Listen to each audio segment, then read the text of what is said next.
Meus irmãos, é com muita alegria que hoje nós iniciamos o estudo das leis divinas ou naturais.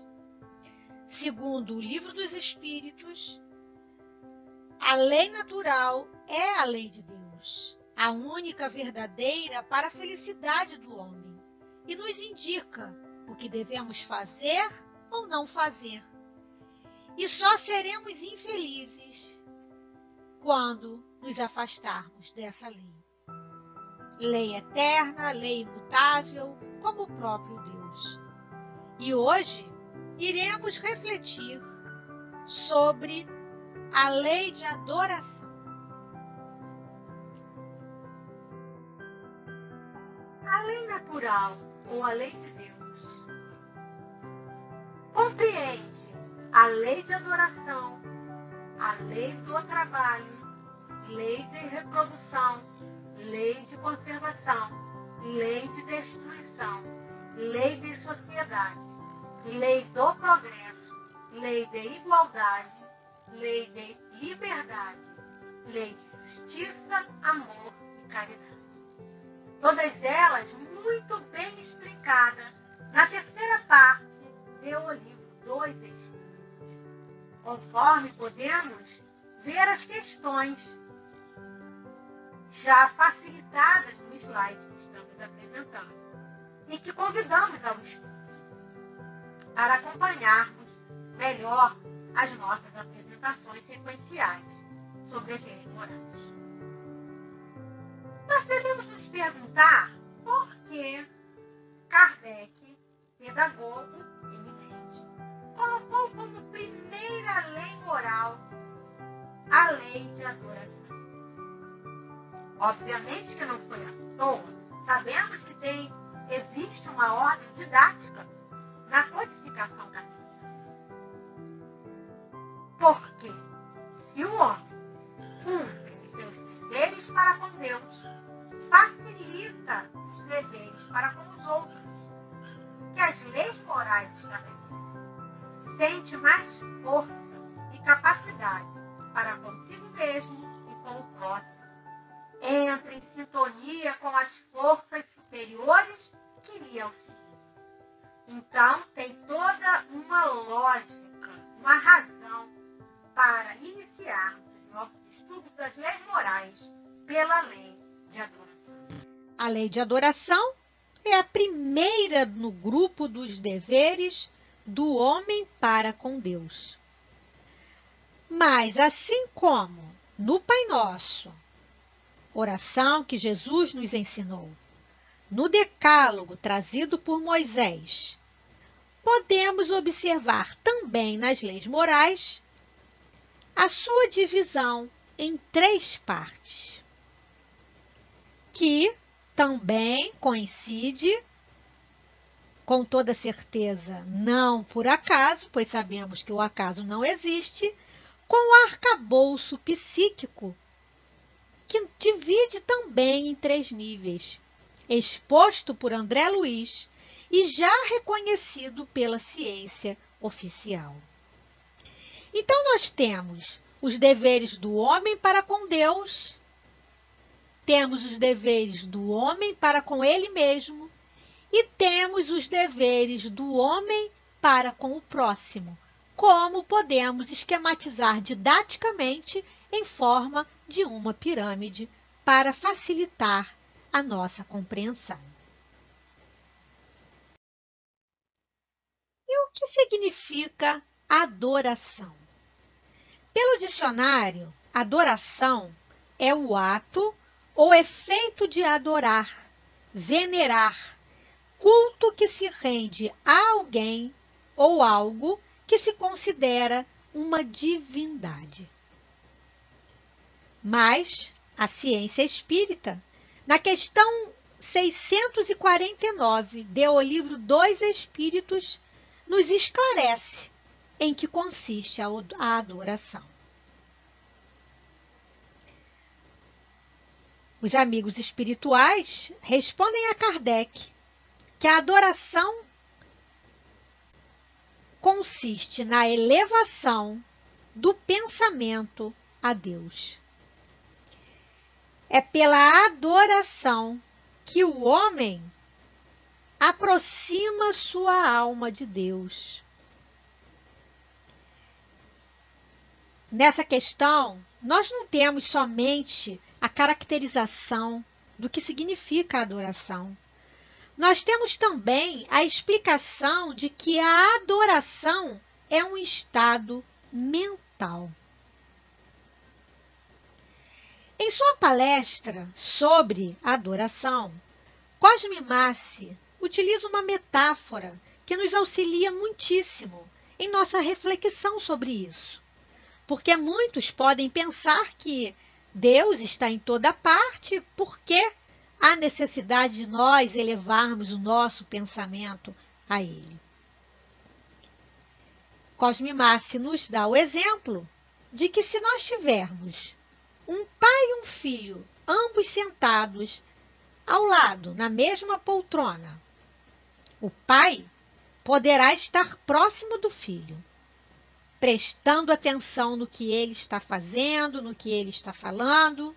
Porém, o filho pode estar no celular, pode estar jogando videogame, pode estar lendo, sem estar pensando, ou conversando, ou ouvindo, ou prestando atenção no pai. Ele estará focado em outra realidade, que não o seu pai. Adorar é pensar em Deus. É focar em Deus. É se colocar espiritualmente com Deus. E Cosme Massi nos convida, nos chama, nos conclama para o exercício da adoração. Nos fala para nós iniciarmos uma conversa com Deus, para sentir a sua presença, a sua orientação e nos colocarmos à disposição de ouvi-lo, de senti-lo. Pois, como nós já dissemos anteriormente, é nessa relação que nós nos sentimos mais fortes, mais animados, mais alegres, mais esperançosos, mais confiantes. É importante nós aproveitarmos qualquer momento do nosso dia. À noite, ao deitar, com toda certeza, a nossa oração. Ao acordar, com toda certeza, também fazemos a nossa oração. Mas ao longo do dia, nós também devemos entrar em adoração a Deus, no trabalho, no caminho, nos afazeres domésticos, em casa, onde quer que estejamos. Podemos elevar o nosso pensamento a Deus e adorá-lo. Fazendo esta conexão, nós sentimos a sua grandiosidade em nosso íntimo, desenvolvendo o hábito. E com toda certeza nós vamos perceber que se criarmos, estreitarmos esses laços nos nossos momentos cotidianos, alegres, ficará muito mais fácil essa ligação nos momentos de dificuldade, onde deveremos pedir força, harmonia, boas ideias, agradecer também, sempre adorando com o coração.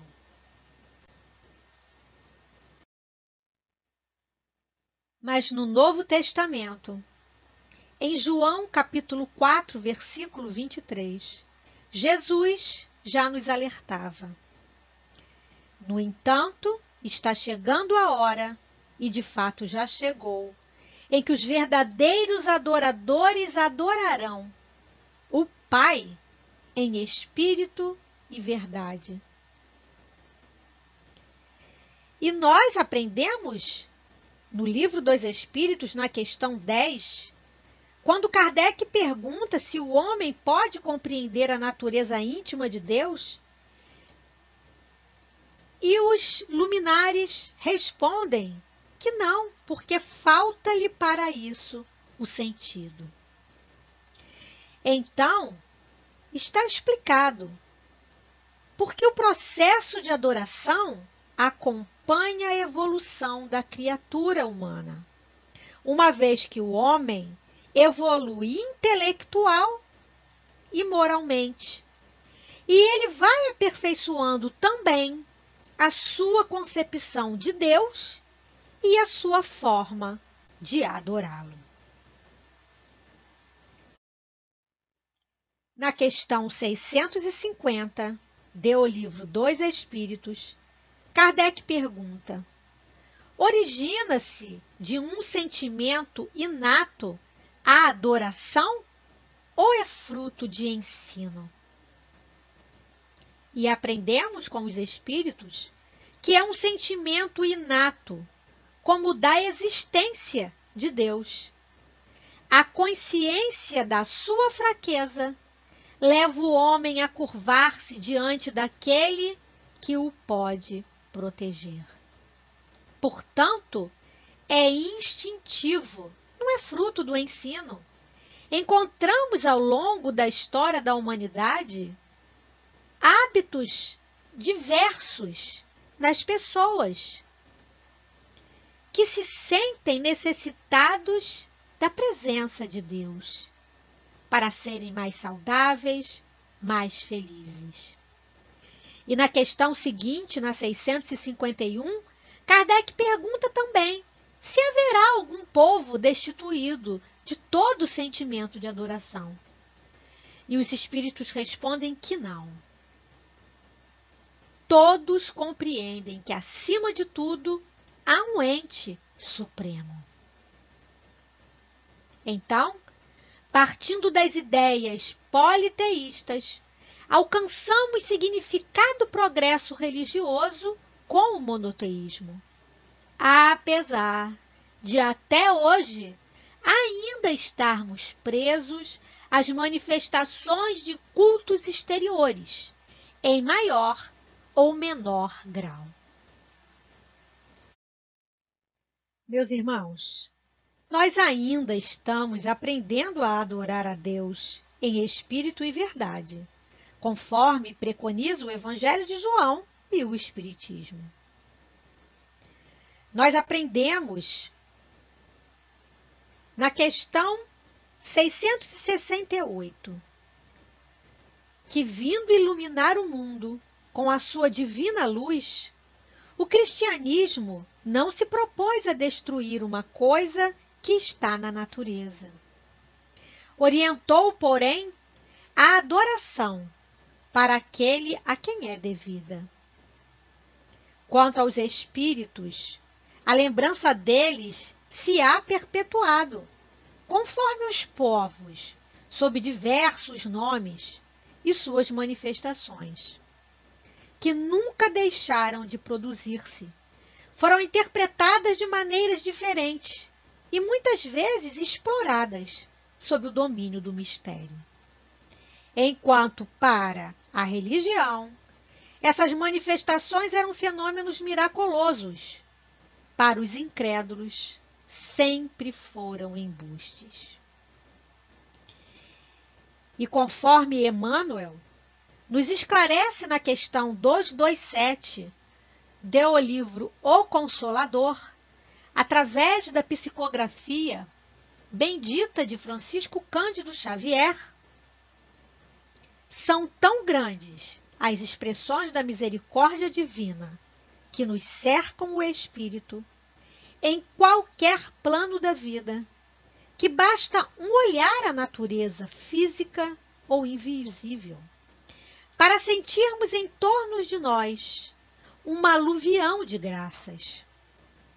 O favor divino, nos afirma Emmanuel, porém, como o homem pretende receber, no seu antropomorfismo, não se observa no caminho da vida, pois Deus não pode assemelhar-se a um monarca humano, cheio de preferências pessoais, ou subordinado por motivos de ordem inferior.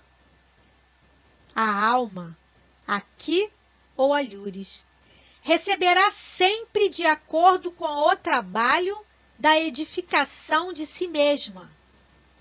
É o próprio espírito que inventa o seu inferno ou cria as belezas do seu céu. E ainda acrescenta: e tal seja o seu procedimento, acelerando o processo de evolução pelo esforço próprio, poderá Deus dispensar na lei em seu favor, pois a lei é uma só, e Deus, o seu juiz supremo e eterno. Palavras de exortação, de edificação, que precisamos refletir.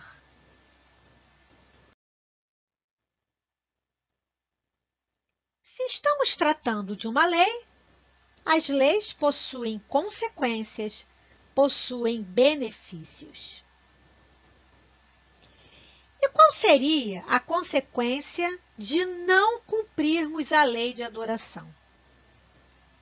Cosme Massi, com todo o seu conhecimento filosófico da ciência oficial e da ciência espírita, nos fala que deixaríamos de receber os benefícios que essa prática nos oferta.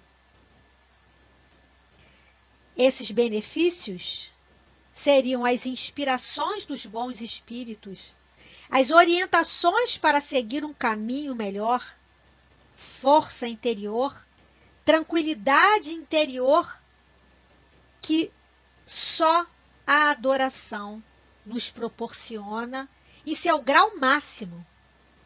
Uma vez que Deus, como aprendemos no Livro dos Espíritos, é inteligência suprema e causa primária de todas as coisas. Aqueles que oram, aqueles que adoram a Deus, olham a vida de forma diferente. E isso já vem sendo mostrado também pela ciência oficial.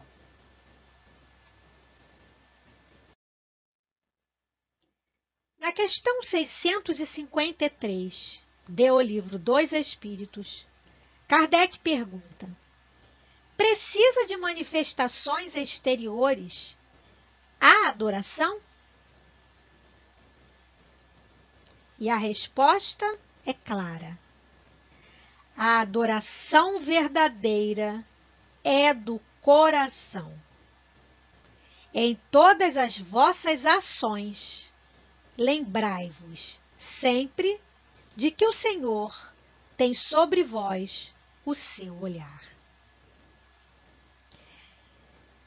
Nossa, como essa pergunta e esta resposta nos oferece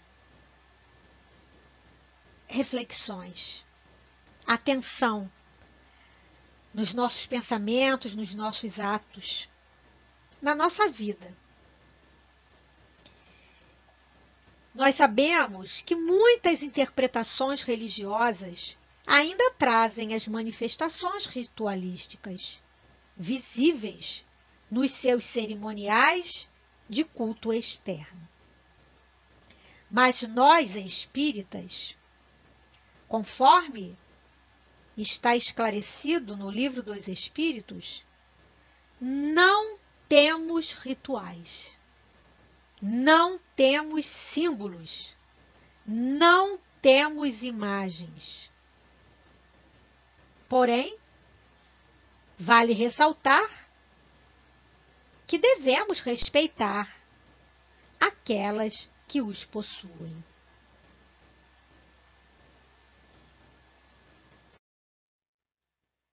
Na questão 653A, Kardec nos esclarece que a adoração exterior será útil se não constituir num vão simulacro.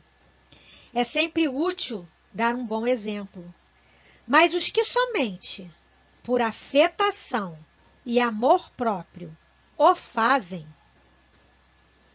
desmentindo com o proceder a aparente piedade, mau exemplo dão e não imaginam o mal que causam. Podemos aqui lembrar que para ensinar, nós podemos usar formas exteriores, através da voz, da palavra, para o filho aprender, para dar exemplo às nossas crianças na evangelização, no processo educativo. Forma de dizer adorar a Deus é muito importante. Apesar de não ter nenhuma necessidade da articulação das palavras. Basta elevarmos os nossos pensamentos sem pronunciar nenhuma palavra, sem fazer nenhum gesto.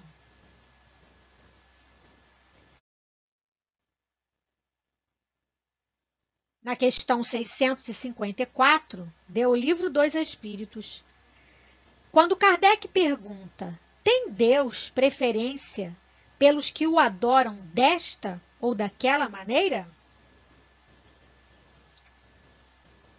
A resposta: Deus prefere os que o adoram do fundo do coração, com sinceridade, fazendo o bem e evitando o mal. Aos que julgam honrá-lo com cerimônias que os não tornam melhores para com os seus semelhantes.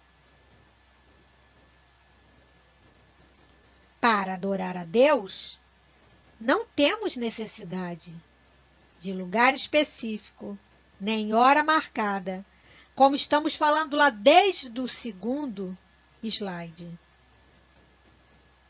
Para orar a Deus, para adorar a Deus, nós podemos fazê-lo a todo momento. O pensamento será sempre o mais importante. E nunca devemos esquecer, como a resposta do Livro dos Espíritos, de número 653, nos explicou que também adoramos a Deus através de nossas ações diárias, como a gratidão à vida e procedermos, atuarmos, nos relacionarmos, trabalharmos, vivermos dentro das leis naturais, no esforço, na fraternidade, na caridade, aprendendo a amar.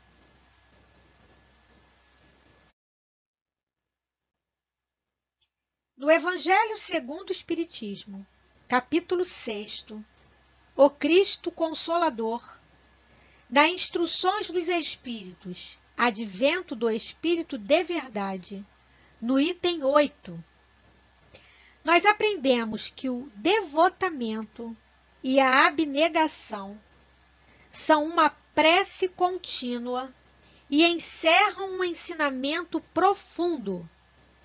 A sabedoria humana reside nessas duas palavras. E esse ensinamento é do Espírito de verdade.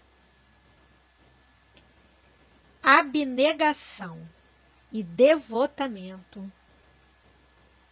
é uma outra forma de expressar a adoração. É a atitude, é a caridade. Se vincula no pensamento e na ação. É nós procurarmos fazer o bem ao nosso semelhante. São virtudes binárias que fazem parte da caridade. A abnegação é a ação no bem desinteressada. É quando renunciamos ao nosso interesse pessoal. E o devotamento? É o cumprimento da lei de Deus. É o cumprimento da devoção. São ações do nosso pensar e do nosso agir, de realizar o bem, em contribuir para a felicidade do próximo, onde estaremos criando, favorecendo a nossa própria felicidade.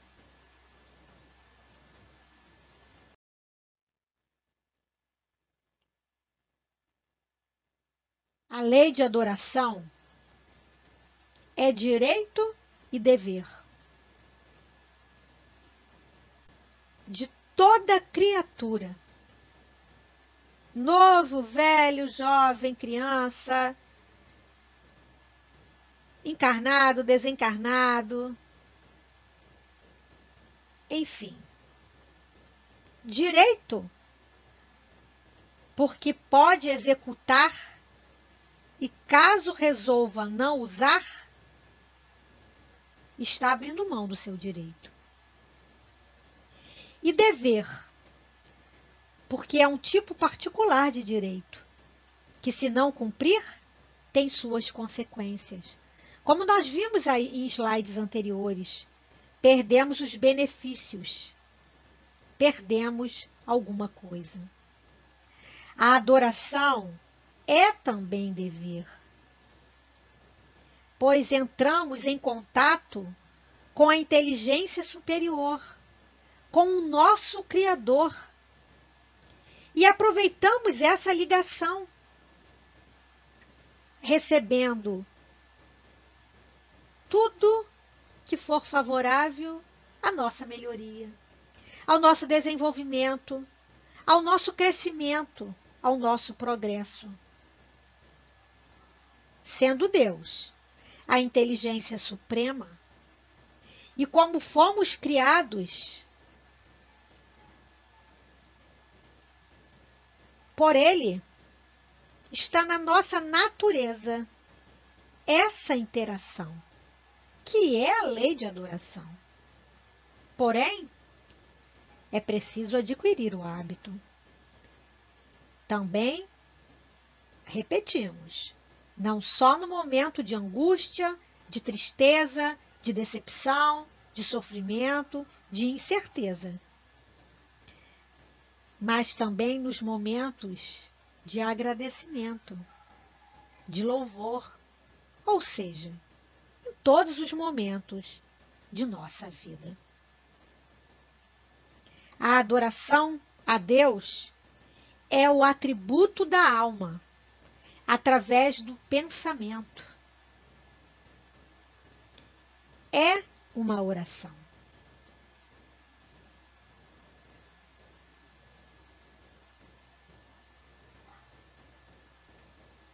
A prece é um ato de adoração.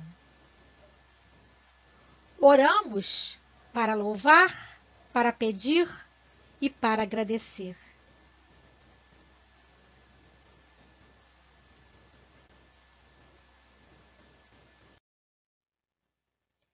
Na questão 658 de O Livro dos Espíritos, Kardec pergunta: agrada a Deus a prece? E a resposta é que a prece é sempre agradável a Deus, quando ditada pelo coração, pois para Ele a intenção é tudo. Assim, meus irmãos, os Espíritos nos explicam que é preferível a prece do íntimo, não dos lábios, do coração. A prece, quando dita com fé, com fervor e sinceridade. Na questão 660, Kardec pergunta se a prece torna melhor o homem. E os espíritos respondem que sim, porquanto aquele que ora com fervor e confiança se faz mais forte contra as tentações do mal, e Deus lhe envia espíritos bons para assisti-lo.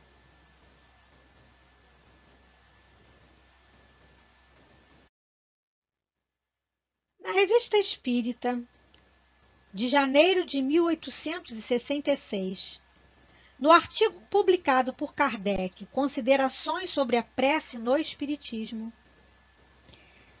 temos informações riquíssimas, em que o próprio Kardec nos fala sobre a adoração. Nos diz que a prece é um ato de adoração, de humildade, de submissão, que não se pode refutar sem subestimar o poder e a bondade do Criador. Kardec nos lembra também que nas reuniões espíritas a prece predispõe ao recolhimento, à seriedade, condição indispensável, como se sabe, para as comunicações sérias. E diz que cada um em particular ore como entender. É um direito de consciência.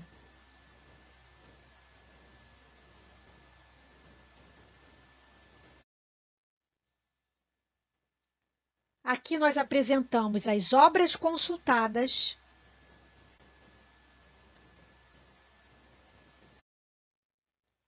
e assim, meus irmãos, vamos adorar a Deus, unindo os nossos pensamentos e os nossos corações em torno das palavras do Espírito José Silvério Horta, através da psicografia de Francisco Cândido Xavier, no livro A Luz da Oração. Prece. Louvado sejas, Senhor, na glória do lar celeste, pelos bens que nos trouxeste no Evangelho Redentor. Na tarefa renovada que teu olhar nos consente, de espírito reverente, chamamos por teu amor. Pobres cegos que fugimos da luz a que nos elevas, nossa oração rompe as trevas. Escuta-nos, Mestre, e vemos. Retifica-nos o passo para a estrada corrida. Sustenta-nos a vida na força do bem eterno. Dá-nos, Jesus, tua bênção, que nos consola e levanta.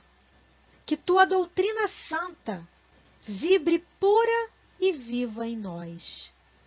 Faze, Senhor, que nós todos, na caminhada incessante, possamos ouvir-te a voz. Ampara-nos a esperança, socorre-nos a pobreza, liberta nossa alma presa do erro e da imperfeição. Mestre excelso da verdade, hoje e sempre, em toda parte, ensina-nos a guardar-te no templo do coração. Fica aqui o convite para continuarmos nossos estudos sobre as leis morais na próxima quinta-feira, ou a qualquer momento podemos acessar o YouTube ou o Facebook através do desenvolvimento do tema Lei do Trabalho, que será apresentado pela Bíblia na próxima semana. Muita paz a todos nós.